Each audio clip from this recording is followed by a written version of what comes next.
Rika Indriedi ditemukan sudah tak bernyawa di aliran sungai area tambak, Desa Belendung, Kecamatan Ulu Jambi, Pemalang pada Selasa. Yang membuat janggal, almarhum ditemukan dalam kondisi mengenakan seragam pramuka. Korban diketahui berumur 20 tahun dan bekerja sebagai karyawan rumah makan Padang. Kejanggalan itu juga dirasakan sang kakak, Kusmiati, yang awalnya tidak percaya jika jasad adiknya ketika dievakuasi mengenakan seragam pramuka. Tak hanya itu, di seragam pramuka tertulis Gudep 27 05208 dan Bet Dewi Sinta. Dari penelusuran diketahui, gudeg tersebut berasal dari sebuah sekolah SMA Negeri 1 Petarukan, Pemalang. Namun begitu, pihak sekolah masih melakukan pendataan kepada bagian kesiswaan. Korban sebelumnya dikabarkan hilang sebelum ditemukan meninggal. Ia pergi dari rumah pada Minggu malam menggunakan sepeda motor. Malang, akhirnya kita ke sana habis maghrib.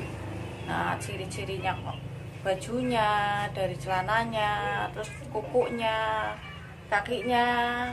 Saya adiknya kan, saya baju tahu. rangkapan di dalam pramuka itu ya? Udah dilepas, udah dilepas. Tapi dibuka, saya nggak kenali wajahnya itu udah nggak kenal. Nah, tapi saya kan kenal tangannya, kakinya, jari-jarinya itu saya tahu bahwa itu memang adik saya. Tapi saya tidak mau mengaku waktu itu waktu malam. Giliran ke Polres, barang-barangnya itu semua punya adik saya, baru saya percaya itu benar adik saya, Pak. Terakhir komunikasi ya pas anak saya di sini, katanya ini hasilnya minta pulang, gitu doang, udah ya sekitar 2 mingguan lah, nggak pernah telepon. Kalau almarhumah itu adik nomor keberapa? Adik saya nomor 5. Nomor 5. Anak nomor 5. Anak nomor 5 Dari saudara 6.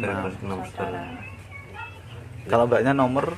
Saya nomor 3. Nomor 3. Kalau keseharian di rumah gimana sih mbak si almarhumah? Ya, buat saya humoris, maksudnya suka guyon, saya karo keluarga yo sayang, suka ngeloyi ponakane gitu sih, nggak pendiam enggak, emang saya cemprewek. Ceria ya.